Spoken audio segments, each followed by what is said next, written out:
siang 15 Oktober, CCTV di sebuah permukiman di wilayah Pulau Gadung, Jakarta Timur merekam gerak-gerik 4 pria maling sepeda motor.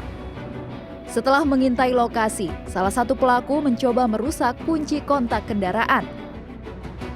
Belum sempat menggasak incarannya, pelaku keburu dipergoki korban. Saat dikejar warga, pelaku melepaskan tembakan ke arah korban dan kabur. Korban Amir Syarifuddin terluka di lengan akibat tembakan pelaku. Berbekal rekaman kamera pengawas, korban melapor ke Mapolsek Pulau Gadung. Pak Amir mengetahui motornya yang akan dimaling itu dan keluar dari rumah, dari pagar. Ini tarik-menarik dan terjadilah penembakan. Dan para maling kemudian melarikan diri ke arah jalan sebelah sana, pintu keluar sebelah sana. Dan bisa dilihat di sebelah sana juga ada CCTV. Jadi sebenarnya CCTV bisa menangkap apa yang terjadi pada hari Minggu siang lalu.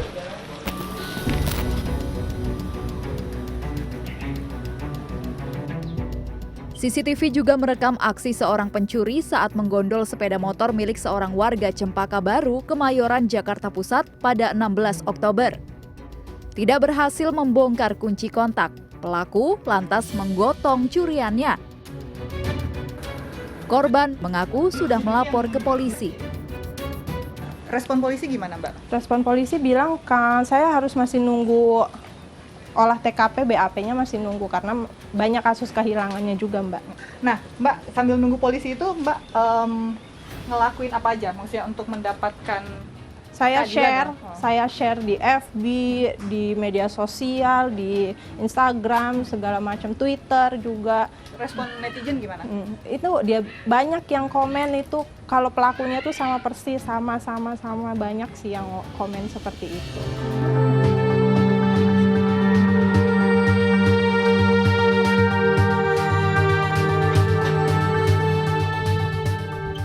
Di gang kecil inilah, hanya selebar seperti ini, para pelaku melakukan aksinya mencuri motor milik Maria yang rumahnya berada tepat di ujung gang ini dan juga telah tertangkap oleh CCTV.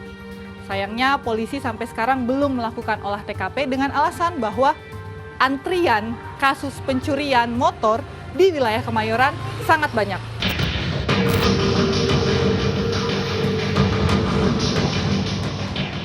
Sejumlah kasus kejahatan terungkap karena jasa kamera pengawas.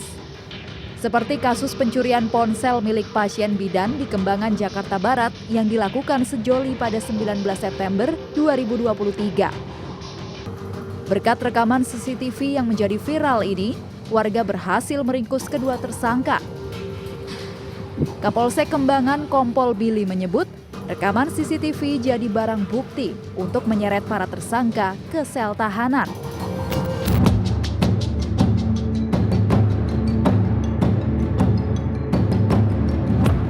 CCTV pun berhasil menguak modus MR, 21 tahun, kala beraksi bak Spider-Man ketika menggasak 2 ponsel karyawan restoran di Jalan Kalianyar, Jembatan Besi, Tambora, Jakarta Barat pada 17 Agustus lalu. Menurut Kapolsek Tambora, Kompol Putra Pratama, tersangka yang sudah 11 kali mencuri di Jakarta Barat dan Jakarta Timur ini bisa dibekuk dari keterangan saksi dan diperkuat rekaman CCTV. Polisi itu sangat terbantu dalam pengungkapan tindak pidana dari petunjuk-petunjuk yang ada, termasuk keterangan saksi dan juga CCTV. Berdasarkan beberapa kejadian yang sudah diungkap oleh Polsek Tambora selalu diawali dengan proses identifikasi pelaku yang kita dapatkan dari petunjuk yang ada di CCTV.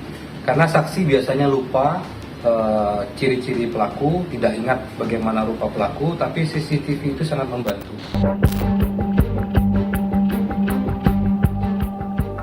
Tetapi, tidak semua korban pencurian mau melapor ke polisi meskipun pelaku kejahatan terekam kamera pengawas. Seperti seorang pemilik warung kelontong di Sukamulya, Kabupaten Tangerang ini. Ia kehilangan 3 ponsel dan uang 1 juta rupiah akibat ulah seorang pencuri pada Senin 16 Oktober. Sadar wajahnya terekam CCTV, Si pelaku lantas merusak dan mematahkan CCTV di atas warung. Korban Arif mengaku ia tidak melapor ke polisi. Arif justru berharap unggahan rekaman CCTV bisa membuat si pelaku cepat tertangkap.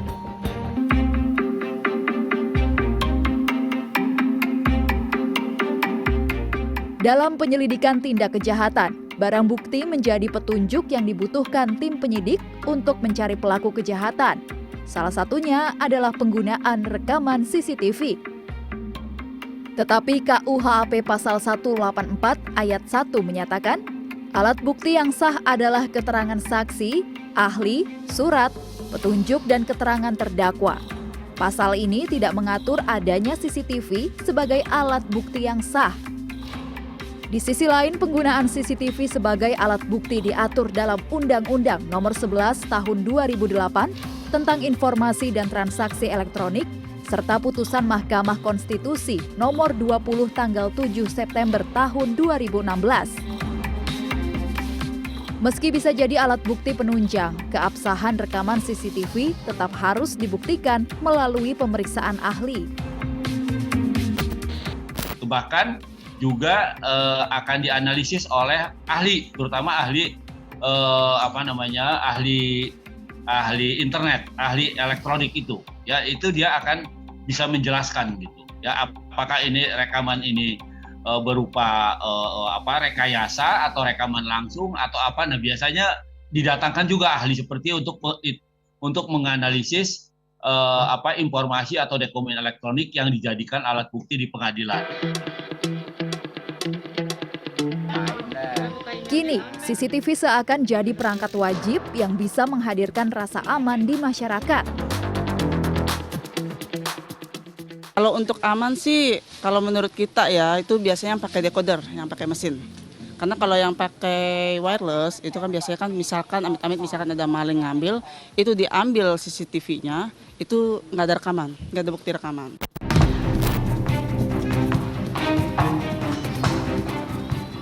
Lantas, bagaimana dengan kasus pencurian sepeda motor yang menimpa Maria Listiana? Sampai Senin 30 Oktober, Maria masih menunggu kejelasan kasusnya.